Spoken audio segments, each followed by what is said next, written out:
and that you're joining us tonight. We have a great live audience, and then we have several that are joining us virtually as well, so welcome. Those of you that are here live, if you have not signed in yet and you need relicensing hours, there's a sign-in sheet in the lobby, and there's plenty of food, so feel free to get up and walk around, refill your plates, use the restroom if you need to. We're a pretty informal bunch, but I'm really excited tonight about our topic. I feel like so many of the hurdles that we come up against as parents, that nutrition and hydration and exercise and sleep are so foundational. And a lot of times those are the things that we overlook. And I know, we joke about like my husband being hangry or, me needing 8 hours of sleep in order to function. And we recognize that when we have little ones, right? When they're teeny tiny, it's like every 3 or 4 hours you're feeding them and it's time for them to go down as a nap and have a nap. And so I think as they get older, we start to dismiss some of those basic things. We start to overlook those, and I think that is a mistake. And so I'm excited that Cheryl is here tonight. She's going to talk to us all about sleep, answer all of our sleep questions. So Cheryl, come on up. This is Cheryl Albright with Soul to Soul Yoga, and she has a ton of other information other than just yoga, right? A lot of experience with special needs and obviously with sleep, which is what she's presenting on tonight. So we're really happy to have you here and know that you're going to do a great job answering all of our questions. So welcome. Thank you, Jody. So I like to give my presentations in the form of a conversation. So if you have a question or you need something answered, please interrupt me and stop, and I would be happy to do that. So we can go ahead to the next slide. A little bit about me. Jody did mention some things. I do have an older brother on the autism spectrum who never slept until recently. And so I do know where you guys are at. My room was across the hall. And I also had a grandmother with Alzheimer's, an aunt who ended up with Alzheimer's and Down syndrome. And so, yeah, I'm used to because when we start talking about dementia as well, a lot of them lose that circadian rhythm and are up in the middle of the night in some kind of panic. And my grandmother was one of them, thinking it was time to get my father and his brother ready for school. So sleep impacts everybody. It doesn't matter if we're talking about little ones or big ones. I've been an occupational therapist now for 18 years, and I've been using yoga in clinical practice for 12. So, and then the yoga therapy and all the ridiculous letters came later. You can go to the next slide. So the reason Jody had me come talk tonight was she saw an article where I contributed to in Very Well magazine about kids not sleeping and the impact of sleep. So, the quote that was brought out is when you move the nervous system out of a state of fight or flight and freeze, you can get the body to relax. And when that happens, then we can get a better quality of sleep. So we need fight, flight, freeze. It's a safety mechanism, right? We've all driven down I-4 at some point. We need it to stay alive, right? So it's ingrained, we have to have it. The problem is when these kids experience trauma or some kind of developmental disorder, it stays on. So that I-4, and you finally get to your destination and you can go, the part doesn't happen. And they stay in this like heightened state of arousal. And there can be chronic health concerns that can come along with that if it goes over time. So think about the last time you haven't gotten a full 8 hours. I hear chuckles. But what do? We go for caffeine, we go for carbs, we go for things to keep us going, that's right. And so kids don't have that. They don't have those poor coping skills yet. And what it comes out to be is the brain doesn't turn itself off. So those that have insomnia or those that require medication or things to be able to sleep better at night, this is part of it. We can go to the next slide. So the chicken and the egg, which came first? Lack of sleep or the fight or flight response? I have no idea. There's no way to tease any of that out. And what does it look like? We get super cranky. We get really irritable. We'll snap on loved ones. This is no different for our little friends. The thing on here, it's the symptoms look similar to ADHD. Just going to let that hang in the pause. Compromised immune system, so your allergies, your asthma, they're chronically sick. Their nose is constantly running. They're allergic to 10 different things, right? So all of these things can happen from lack of sleep. But is it the lack of sleep, or is it the chronic states of fight or flight? And there's no way to really tease any of that out. So when I start my process and looking at an individual, the first thing I ask is, how's your sleep? Are we sleeping 8 hours? Are we sleeping like we should as a teenager or not? Are we a picky eater? Are we getting the proper amount of nutrition? Are we moving, just the things that Jody said, are we moving our body? And are we digesting? And the teenagers think it's really funny to talk about poop. So you can go to the next slide. So the hard neurological signs, like if we get some kind of brain imaging to say, yes, there's been significant brain damage from something, be a tumor, a traumatic brain injury, it could be any number of things, but there's something physically happened to the brain that you can physically see. Head circumference is one. So if any of you guys have little ones that were pre-exposed to drugs or alcohol in utero, sometimes the head circumference is looked at as long as with gross charts and weights and heights and things like that. So, and the other thing is the distance between the eyes. So unless you have a child who's been through the FASD or FASD clinic, sorry, it's the end of the night, you probably haven't heard of a lot of these things, but it's the same for any other syndrome. So think of Rett syndrome, think of Down syndrome, think of any of those chromosome abnormalities. You can go to the next slide. So what I see are more of the soft neurological signs, but the kids that come in usually have their pupils dilated. These are the kids that are saying, it is too bright in here. Those lights will get to me very shortly. And they're kind of, if they're outside and they're playing, they'll tell you it's too bright, or they prefer to wear sunglasses, or they some kind of tinted something over their eyes. Decreased saliva production. So these are the kids who are constantly going, I'm thirsty, I'm thirsty, I'm thirsty, I'm thirsty. And they're usually a picky eater as well. And so why do we need saliva? Why do we care about that? Well, it helps you digest your food.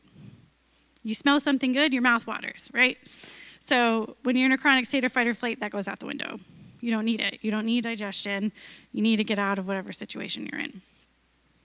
Dilated blood vessels. So I usually see red ears, red face, red nose, profuse sweating. And these are the kids that also talk like this. It's like they're always gasping for air. They're never taking a full deep breath and spitting out a complete sentence. They're usually having to pause a lot more, and you'll be able to hear it. And it's almost like a gasp. Increased glucose production. They could be either really overweight or underweight and not feel hungry. So I know when I haven't had sleep, I want caffeine and I want carbs. Hunger is not an issue. But with the kids, sometimes it is. They don't get that sensation that they need food, so then they don't eat. And then their body produces the glucose, so then they don't feel hungry and they don't want to eat.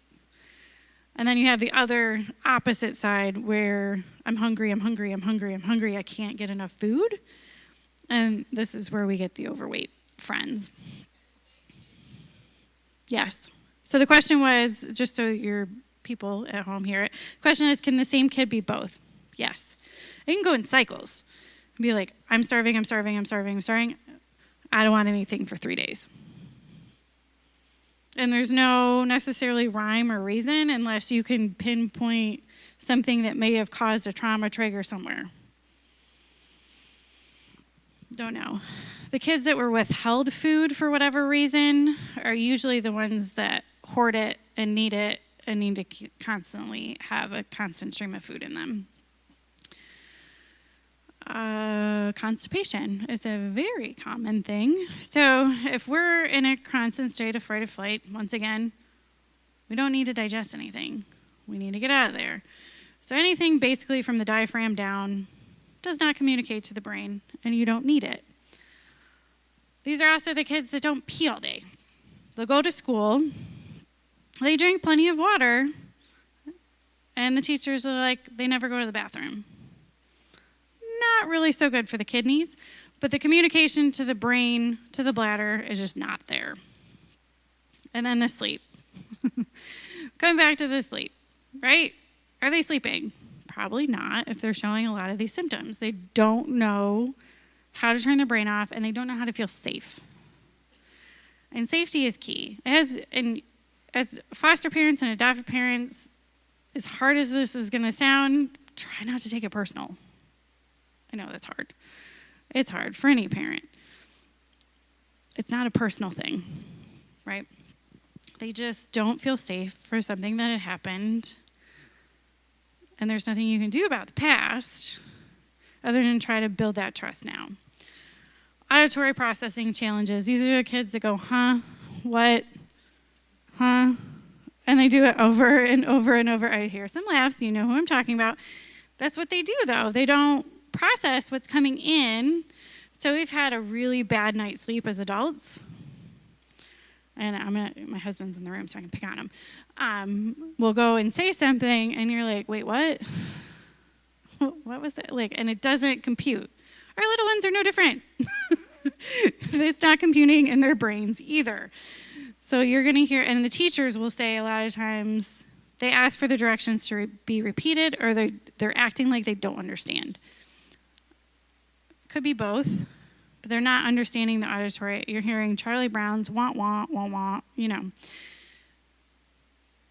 Is there a whole lot we can do about that? Maybe. Goes back to sleep again. We're going to try to get these kids sleeping. So you can go to the next slide. Going back to those soft neurological signs too, what I end up doing is I ask somebody to perform a task, and then I see the response to it. I don't really care about the task itself. I'm looking at the body's response to it. So think of a sobriety check, right? Somebody is temporarily neurologically impaired. They try to walk a straight line, and they can't do it. That's from alcohol. Chronic lack of sleep can cause the same thing. So if you see a kid who maybe is a little extra clumsy, constantly tripping over their own feet, tripping over curbs, not really, like, she's nowhere close to that line. That's virtual reality, but nowhere close to that line. And is trying to compensate by leaning her body over. So if you have a child goes to walk and they're going like this, trying to do a heel to toe, that's usually a good sign that something's not computing. I joke around with it, but a lot of my assessments look at this and my parents go, what are you doing? I said, but watch. You'll see maybe their hand claws out or they do something kind of a little funky. And I'm not really looking at the task at hand. I'm looking at the body's response to what I'm asking.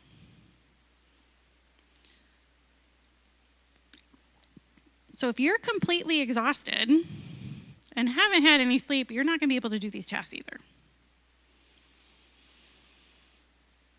Yes.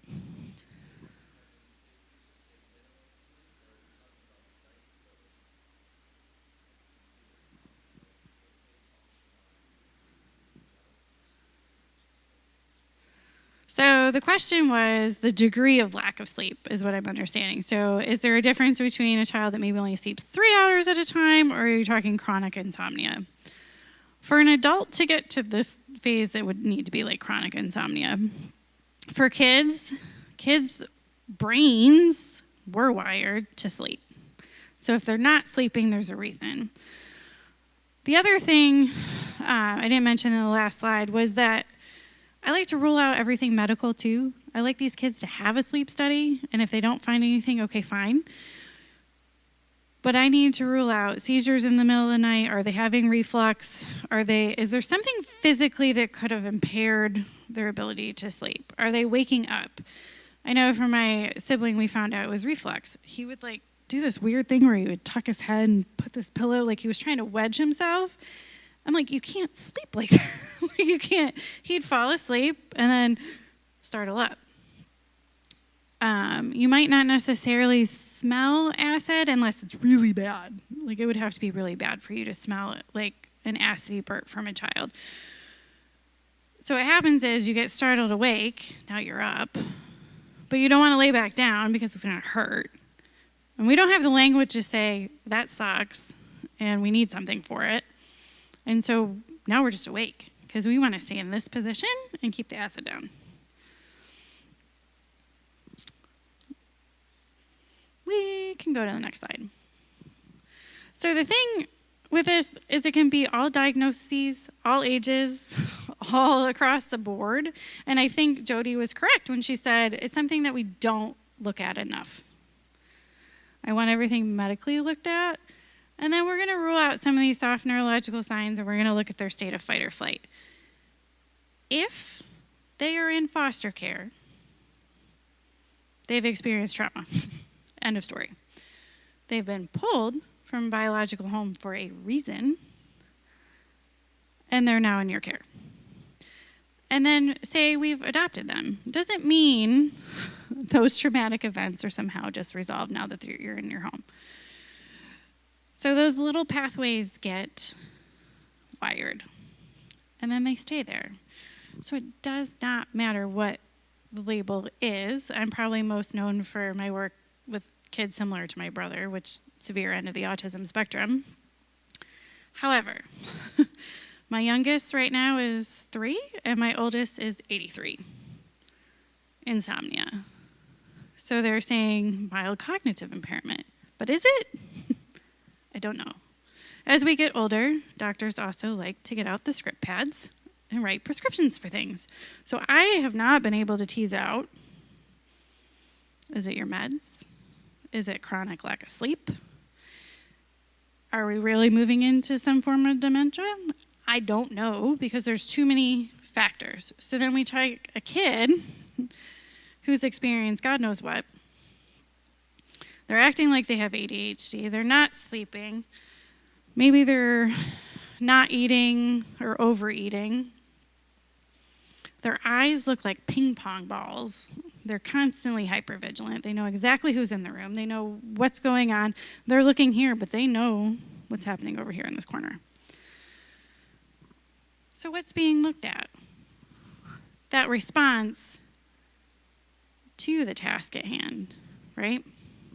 I could care less, really. I'm not handwriting OT. I don't do that. If you have kids in the school systems, that's what they're working on. That is not my area of expertise. I want to know why they're not doing these things. I want to dig a little deeper. We're going to go to the next slide.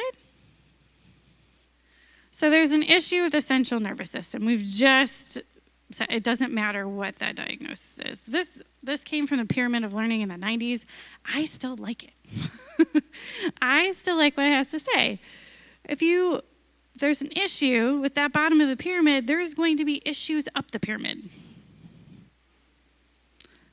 So when we look at central nervous system function, I'm looking at sleep, digestion, heart rate, breathing patterns, things that are automatic that should just be happening. And if they're not, it goes back to that thing I said before. So heightened sensory awareness. They either don't hear you or they're super sensitive to sound and light.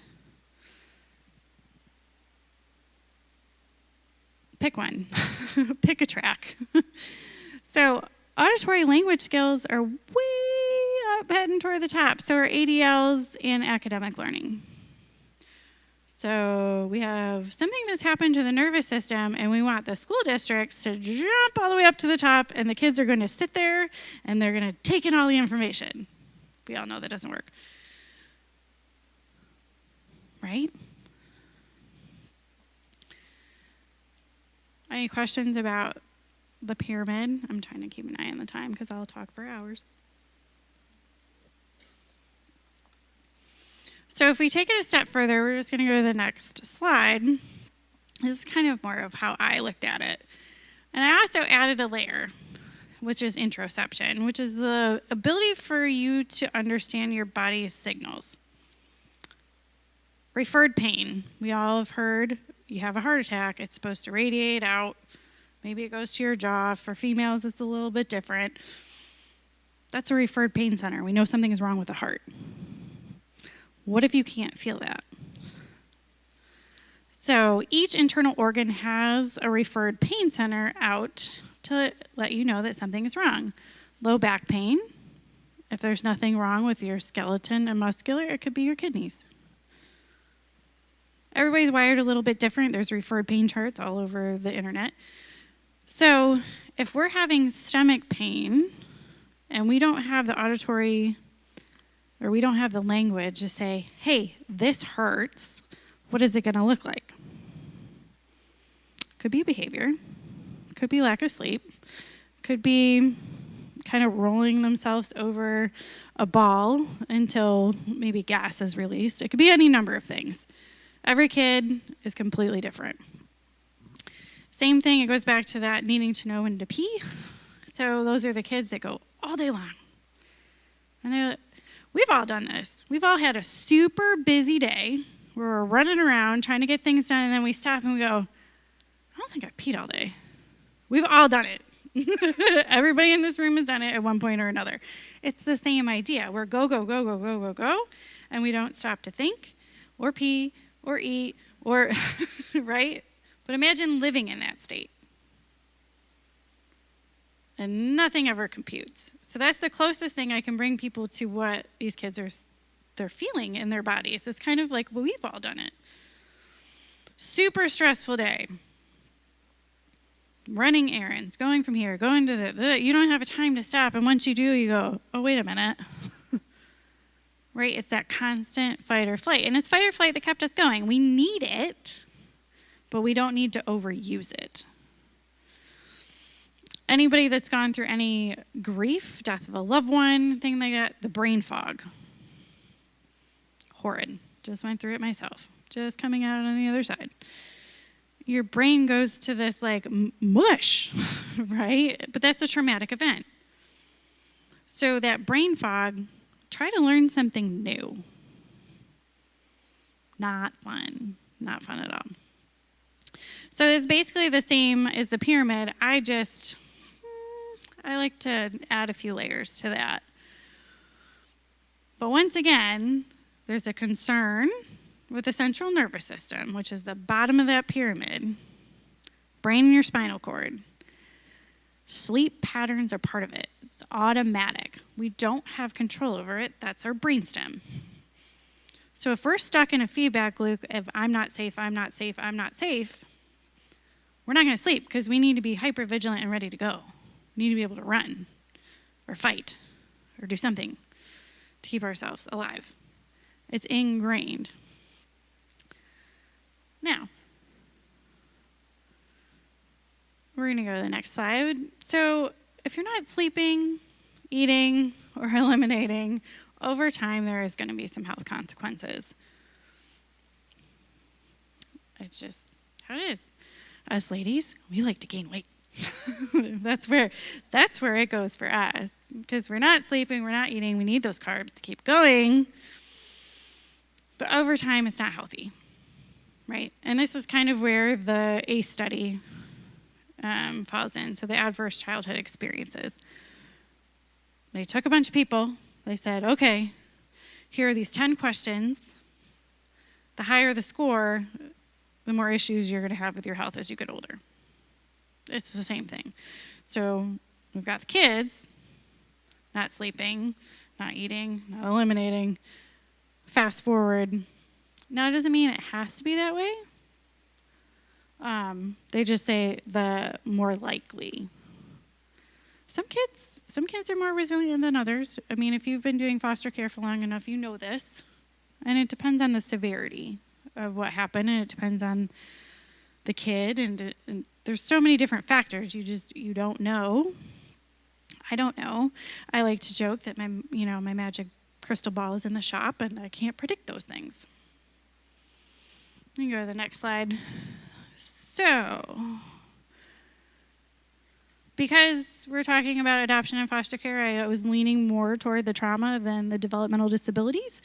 So how does that impact neurological processing? So this is a brain image from a child that was in a Romanian orphanage that really didn't go with any touch or holding for most of her early years. So we've got the healthy brain on the left, and we've got the abused brain on the right. So what you notice is there's kind of this big black hole, right? That's your temporal lobe. Those are centers that help us with where things are in space and spatial planning and math, and some languages in there, depending on which side of the brain you're on. You can see those nerves are not firing, right? Whereas the healthy brain, you see a lot of centers being lit up. So what fires together wires together. So if we're in a constant state of fight or flight, and we're going and going and going in this state, that feedback loop continues. And this is where we get the black hole. If we can move into a state of rest or digest, we would hope that more of those centers would light up. We can go to the next one. I threw this in here because I talk about autism a lot. Here's the thing.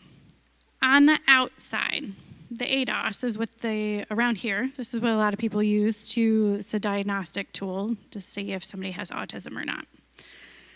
It's a series of questions that look at outward behavior.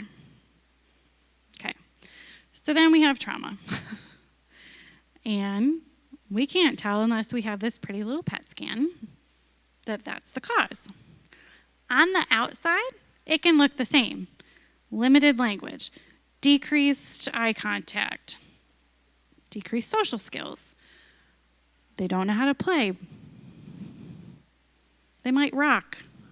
Their language is limited. On the outside, both are looking the same. The thing is, trauma, the brain actually is smaller and more dense, or less dense, I'm sorry. So Dr. Bruce Perry did a research study with the kids out of Waco, and what he found is the brain just didn't develop, and their head circumference is actually smaller because the brain doesn't develop that way. In autism, the brain is more dense and weighs more, according to autopsy research. So the nerves cluster in different parts of the brain, and they don't map themselves out, but the brain itself is the size it should be. But from the outside, we can't tell the difference. And sleep is a big factor, right? We will go to the next slide. Next slide. So regardless of the cause, the fight, flight, freeze is real. How close is that lion? Or how close is your volcano to exploding? How full is your cup? I've used a million different analogies over the years. So kids can say, yeah, I don't feel right, without having to say that. I walked into one preschool classroom and she goes, Miss Cheryl, this cup's about to spill over. We gotta go. So they catch on to the terminology pretty quick. Boys like volcanoes because they like things exploding. It depends. It depends. And we can usually pair this with heart rate. So if we haven't had enough sleep and we've had all this caffeine, our heart rate's going to be higher just to keep us going. The caveat to that is if it's in an upward, it's in an up and up and up and up and up and up, and then we have the explosion, it crashes for a while. And then the cycle starts again. So if you actually monitor somebody's heart rate in those states, so somebody told me they had I think it was you, the smartwatch. See where those spikes and dips are in the heart rate, and see if it's going up at night, we got to do something to bring it down, because it goes down when you sleep. We need it there. It's rest and digest. Next slide. So there's a book called The Polyvagal Theory. It's still somewhat controversial because it hasn't been completely studied yet, but it's basically the vagus nerve is the one nerve that's responsible for rest and digest. Your cranial nerve, it's the longest running, goes to all those organs that, oh, it doesn't look too bad up there. Okay, so it goes to all those organs that is shown up there. So your eyes, your throat, your ability to swallow, your lungs, your heart, your liver, your digestion, your reproductive organs. It's one nerve. Vagus, Latin for vago, means wandering, vagabond. So it controls all of these things.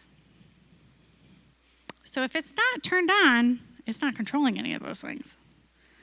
But the body has checks and balances. So there's other nerves that innervate all of those organs as well to keep things going. It doesn't mean that because the vagus nerve's not working, your heart's going to stop. Your body has checks and balances to make sure that it keeps going.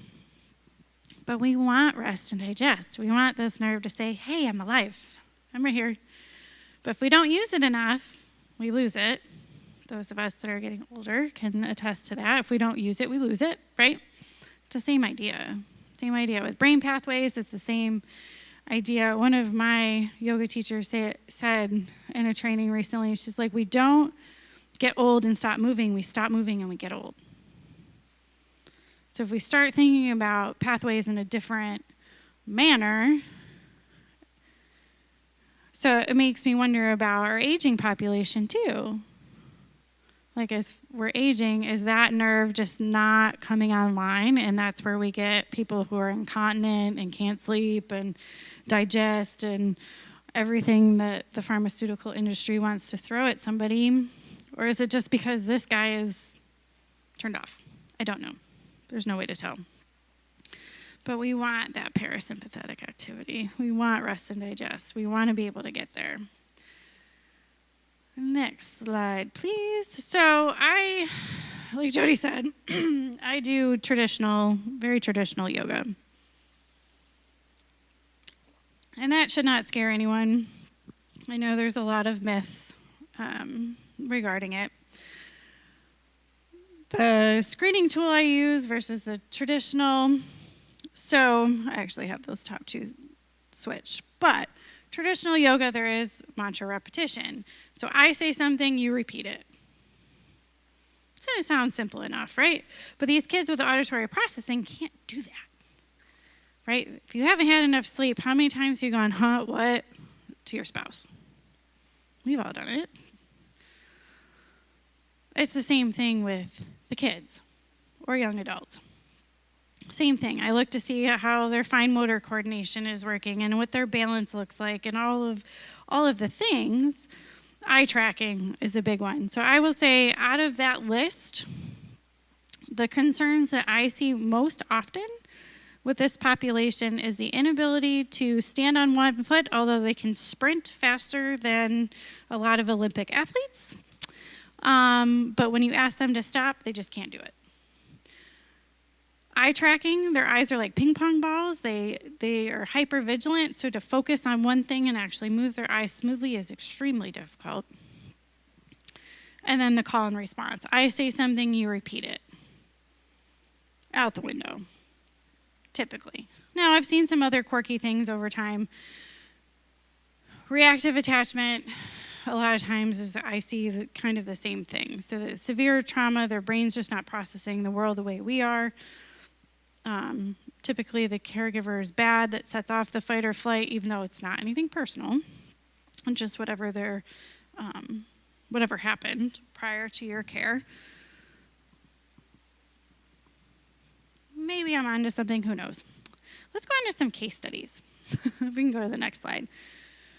Like I said, I've been kind of doing this for a while. So one of my favorite ones, I was in a clinic. I used to do traveling therapy for a while, and I had an assignment in Anchorage, Alaska, complete opposite side of the country from here. Won't do it again, too cold. Anyway, there was a girl that came in. She was FAS in foster care, so there was already some kind of red flags. I had done a little bit of homework. I had read some of the stuff by Dr. Bruce Perry, but these scientists, they have this pretty lab, and they can take cortisol levels and check stress hormones and do all these fun things. I didn't have that.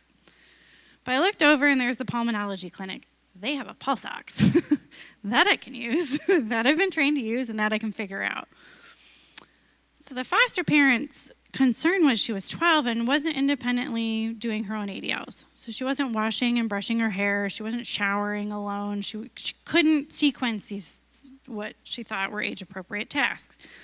So she went the autism route and had all these like checklists and things and to make sure to do it, and she still wasn't getting it. So I said, okay, well, let's see. Her heart rate was like 120 just standing there. And I was like, oh, okay. So you are running a marathon every day. You can't sequence things past like 2 directions. I handed her a comb. She could tell me it was a comb. She could tell me what it used for, but she could not motor. It was almost like a stroke. Like she couldn't motor plan out the activity. So we started doing activities to calm her nervous system, especially breathing. Some of the yoga breathing exercises, the yoga nidra, the deep relaxation, guided meditations, get the heart rate down. And we started with the preschool sequencing cards of just like a sunrise, sunset. And then we moved toward more complex things like hand washing over time. The nice thing is the school district got on board because they weren't sure what to do either. And so they started doing pulse ox readings throughout the day and found out where those spikes and dips were. So then we could integrate things within her school day to keep her a little bit calmer. And then her grades started to go up. So, because from the outside, you couldn't tell what was going on. They were just like, nothing's computing. I'm like, well, she's running a marathon every day. So those of us that are runners, Jody, can you think clearly after a race? So imagine trying to function every day with that level of heart rate. You're not going to sleep. You're not going to come off the nice little runner's high.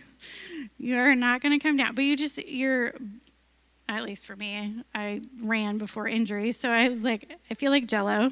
I'm not comprehending anything. Somebody just give me a bagel and I will be fine. Right? Next slide.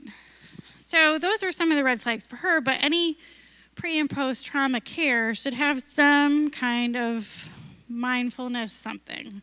My one caveat to that is be careful with what you choose. Those who have had any kind of physical abuse, any of the guided meditations that say, like, bring your awareness to this part of your body, sometimes can be a really bad trigger, especially if it was any kind of physical or sexual assault. They're not usually a big fan of those. And it tends to cause more panic than relaxation. So if you know that sometimes you don't know the history and you try it and you see that kind of response, just don't do it again. And try to remind them that they are safe. That's my only one caveat about that. But some kind of mindfulness training where we can take our attention and just kind of focus on this one thing, whether it's our breath, whether it's an image, a candle, just slow it down. I don't care what it looks like. And my favorites are the ones that they show up and I get this list of alphabet soup. ADD, SPD, ODD, OCD, da-da-da-da, and I'm just like, you have more letters after your last name than I do. Why? So the labels to me are just kind of red flags. That just kind of means we don't really understand what's going on, but our nervous system is really not working. And it could be as simple as we haven't been sleeping. If the kids aren't sleeping, kids are ingrained to sleep. Please get a sleep study. Pediatricians in this area hate me right now. I don't care. Kids are ingrained to sleep. End of story. End of story. All right, next slide. So autism, like I said earlier, is that outside symptoms can kind of look the same. So I left this slide in here. My friends. So we'll start with the little boy on the right. He had a really hard time. He had a hard time with digestion. He had a hard time with sleep. He had behaviors. They were having a hard time with school placements. And we finally got him to a point where he would actually do the physical practice. He didn't like the physical part. He had a very low tone. And as you can see there, he's actually off the ground. So he found enough core strength to actually lift himself up. I can't do that. but I can guide you through it. My friend that I'm stretching on the floor, she had a bunch of orthopedic injuries too. However, the mom called me and said none of the therapies that we're doing are working. She head banged so bad that 911 was called because she had a concussion. We have to do something. And the first time I met her, that's what she did in my office. She went and smashed her head against the wall. I said, I know this is a new place and I know things are scary and we're going to work through this. So I kept simple AAC out so she could tell me more all done. That's just what's in the bottom of the picture, just to have something so she could communicate if she were to go into fight or flight again. Fine, we need to take a break. Awesome. I'll set the timer for 2 minutes. We'll see where you're at then. Maybe you'll be calm, maybe you won't. I don't know, but we'll figure it out. And giving him those words of like, I know this is a scary place. This is someplace new, but we're going to work through this together. I'm here to help. And not getting caught up in the energy, which is really hard to do if we've had lack of sleep. And so, yeah, I've done groups with FACE Autism, which is the bottom. We were working on a pre-COVID, working on a forced exhale is why everybody had a tissue. So our friends that have, I'm reading a book now, and it's not in these presentations yet, but they're doing a study where they actually blocked nostrils and had people mouth breathe for a period of time and to see what happened to their physical bodies. It's not good. That's why I'm about halfway through and I can tell you the news isn't good. So our mouth breathers really need to learn how to breathe through their nose, and the first thing we do is clean it out. Like I said, pre-COVID, we're not doing that right now. However, I could guide somebody online and it usually works out pretty well. But we've got to get, that mess cleaned up. And then my friend ended up playing. It took 3 years for this child to achieve that, just lack of body awareness.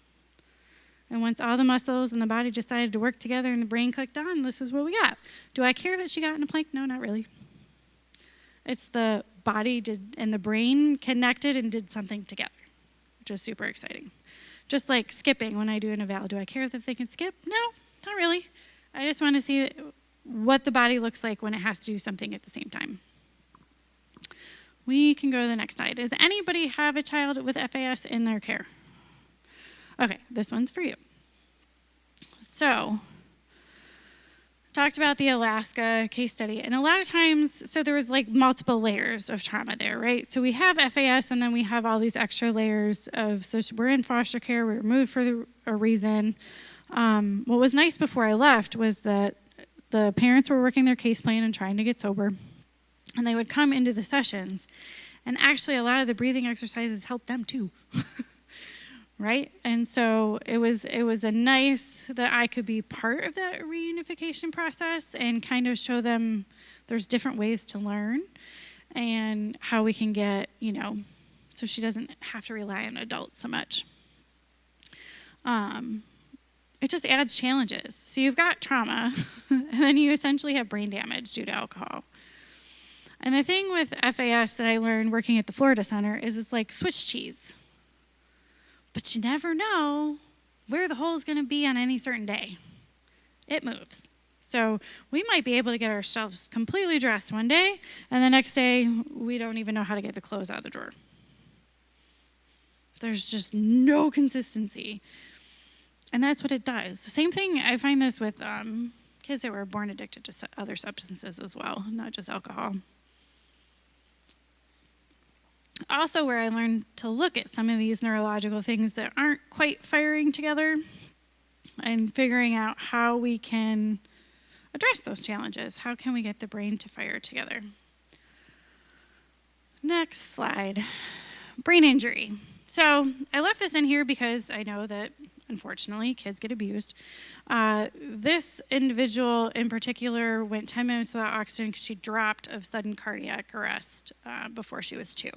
She had a genetic thing that they didn't know about. And mom was hilarious. She was like, I have every other therapy under the world. Why not? Add you to the team. Let's see what happens. And so she went from being physically dependent on me moving her to being able to move some on her own, to come up to sitting, and then I think the feeding the dog is about a year old. So she's standing independently and being able to bend down. Pretty big deal. So we went from, I think she was about 3 there, or just shy of 3, and then now I think she's like 10, which makes me feel old, but still working. She'll independently pull out her mat and do things on her own now, which is awesome. And we're going to keep going. CP. That's going to be the last thing. So when we don't have those early intervention services, sometimes this is what it can look like. So our friends that were either severely abused, neglected, maybe have a diagnosis, or had a birth injury, we can end up with CP. These folks sometimes have a problem with sleeping as well. They don't have a whole lot of control over their body. So if something moves, it might wake them up. It might startle them. Same thing with reflux. They have a horrible time with that too. So working through that, working through some of the pain, and I'm not going to change the fact that they have FAS. I'm not going to change the fact that they have CP. What I can do is just make them a little bit more comfortable in the physical body that they were given. That's all I can do. And if I've done that, then I've done my job. Kids are meant to be with me forever. These two were a lot of fun. The gentleman, we were working on his breathing just to get his nervous system to stop firing. He had wrists that moved nonstop. Imagine trying to sleep and your hands are just doing this. Not going to happen, right? So we got him in a good place, and then my other friend on the right, we were working more on the physical body. But if you live in a group home, I can tell you, you don't sleep well. Any of those congregate living situations, anything can happen in the middle of the night, and you're startled awake. And then you've got the state surveyors that say you have to have one fire drill in the middle of the night, so we're going to wake everybody up and get them outside. Good times. Brother hates it. Next. So I'm going to leave it open for questions. Nobody really stopped and asked any, but go for it.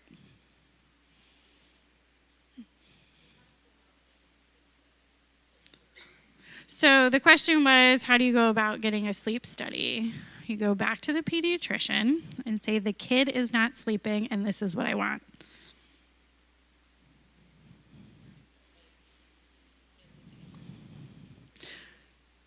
So the next question is, where do they go for those sleep studies? Usually, if there's not a sleep disorder clinic here, it's usually all children's.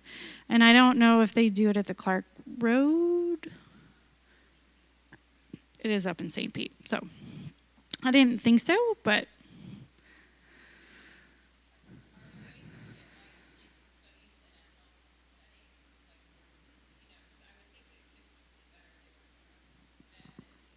so the question is can you get a sleep study and have it done in your home? I believe the technology is there.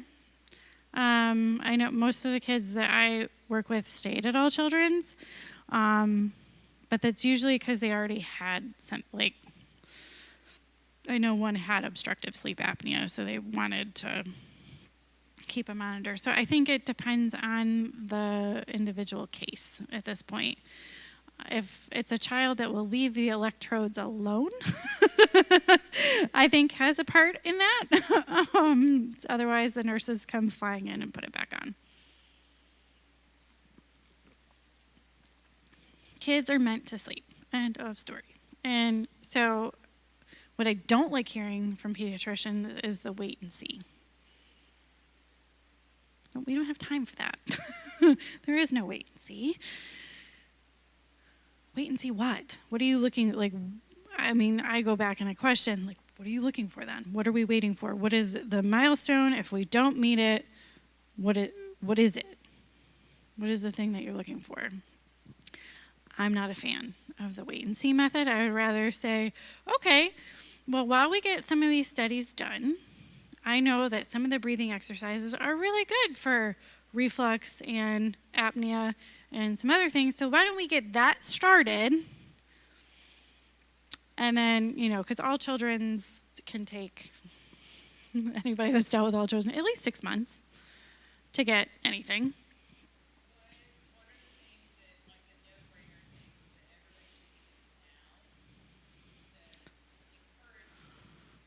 So the no-brainer things that we can be doing now. Routine, routine, routine. I know we've all heard this is routine as best as possible.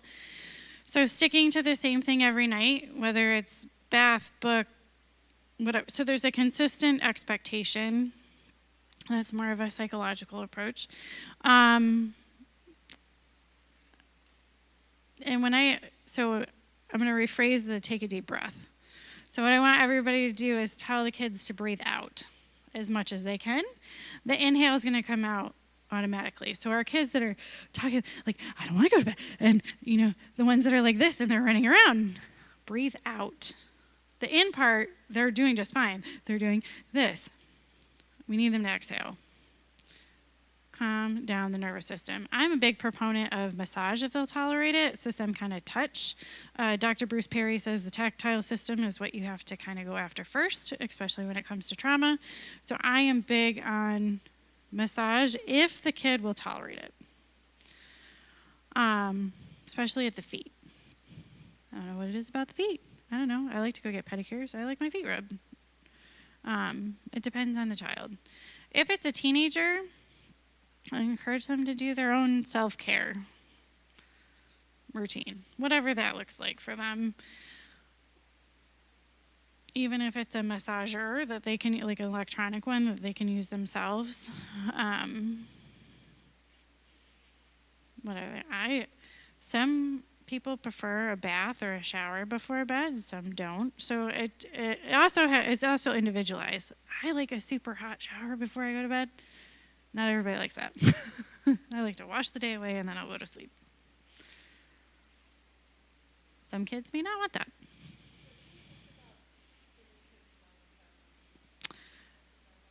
The question is, what are my thoughts on melatonin?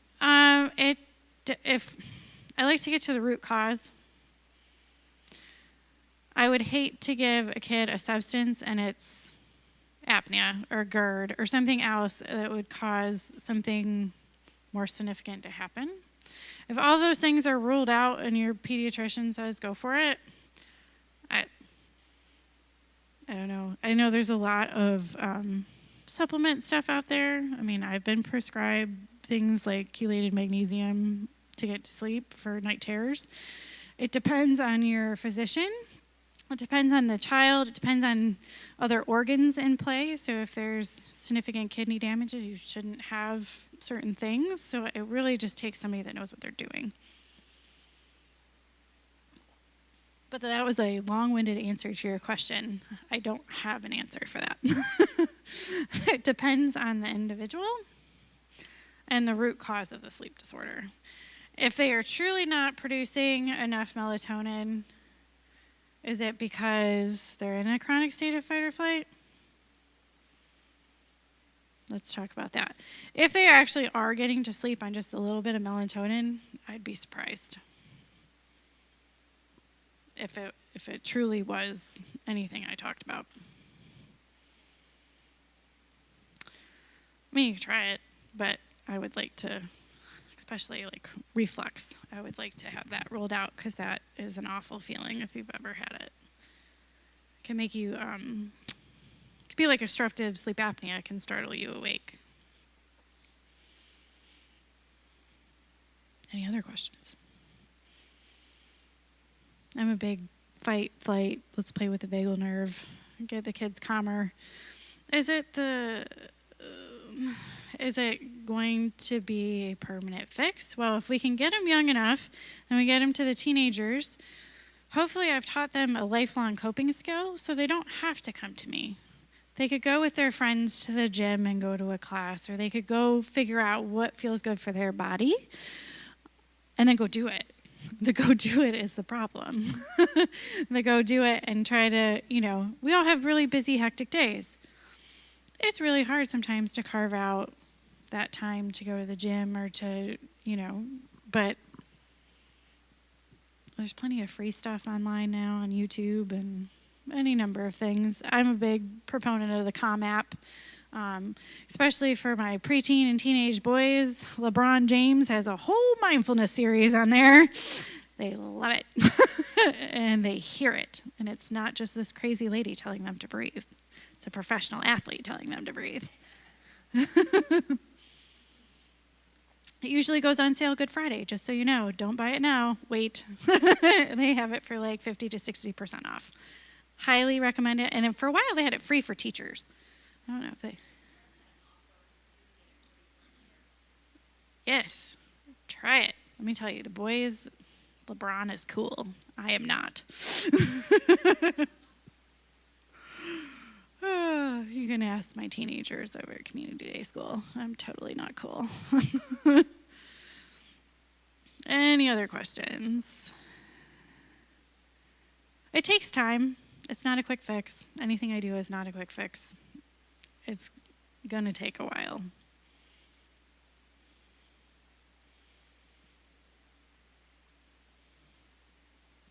Wow. I just dropped it. I get a little slap happy toward the end of the night. I'm really tired. So I'm right there with you guys. But if you have any questions for me, you can go to the next slide. My contact information is up there, so you can either shoot me an email if you have any other further questions, or you can go to the website. I'll just leave it there. Did I do good on time? I wasn't sure what I... Okay.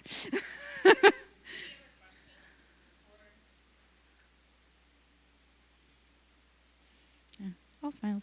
Awesome. Thank you so much. That was really helpful. I think just the LeBron James made the thing worth it. So what was the other thing? There was something else you said. I was like, oh, the whole thing was worth it just for that.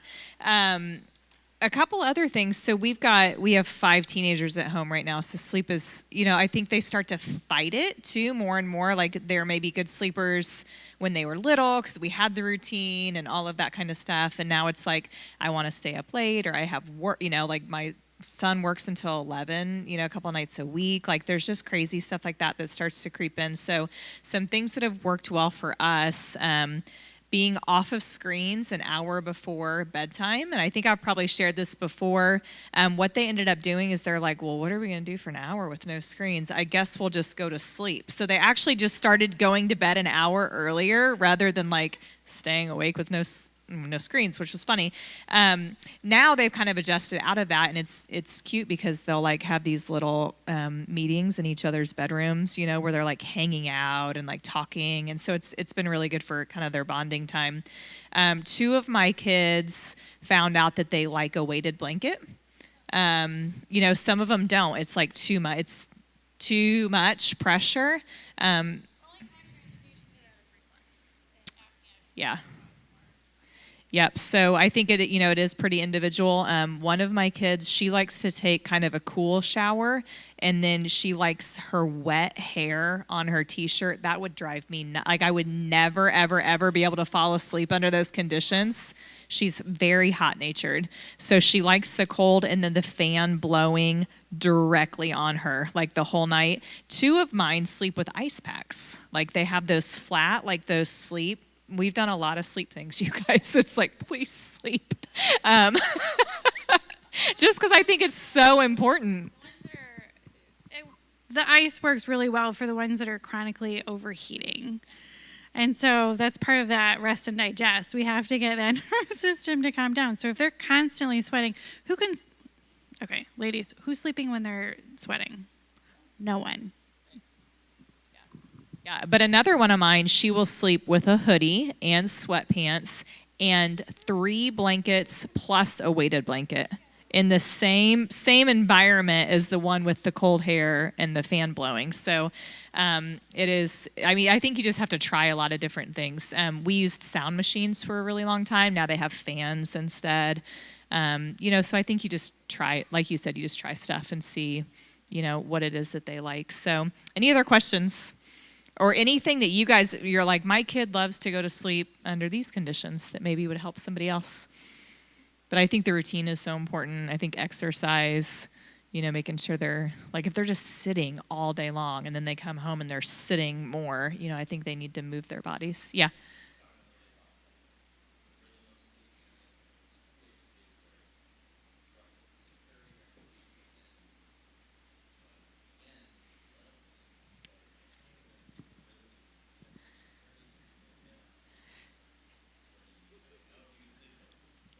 We've struggled with that too. So the question is, so if they're used to the school schedule, so they're up at 6:30 or whatever, but then on the weekends they start to want to sleep in. Do you let them? Do you try to keep them on a schedule? And whatever you say, you have to come to my house and enforce with my teenagers. I was the one that slept until 1, so I was a sleepy teen. I also took naps when I came home. That 6:30 I still don't do 6:30 in the morning. So my rhythm, I think everybody's rhythm is like completely different. And so are they going to be able to nap later?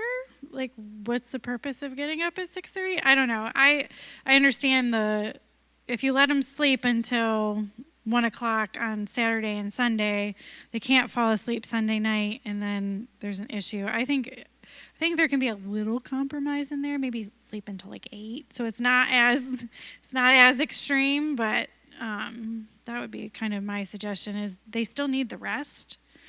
I don't know. I was asleep until at least noon kind of kid. Yeah, we've struggled with that too. I think we'll allow a little bit of a going to bed later, and then sleep the next day kind of as long as you want, but that doesn't mean then you're going to get to stay up until 1 a.m. Like so if you're normally going to bed at 9:30, we may give you till 10:30. You can sleep in the next day, but you're still going to bed at 9:30 or 10:30 the next night, because I think when you get, summer is rough, because then it creeps and creeps and creeps, and then all of a sudden everybody's off. But yeah.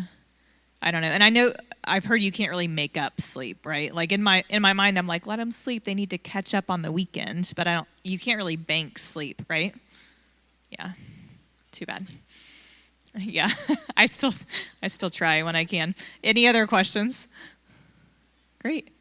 Okay. Well, you guys enjoy your time. You've got, 25 more minutes of other people watching your children. So, and I do have your certificates of attendance. Those of you that are joining online, you should have received a form to fill out as you were listening along. And you can just fill that out, and then submit that directly to your licensing agent.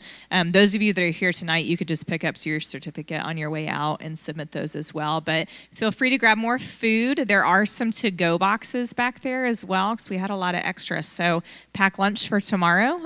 We don't want to go home with all of that tonight. Feel free to sit. I do have teenagers, but yeah, it's a lot. It's a lot of mashed potatoes. And then if you have a little bit of time when you are getting ready to leave, if you can help us clear the tables and that kind of stuff, that's really helpful. But thank you so much for joining us tonight.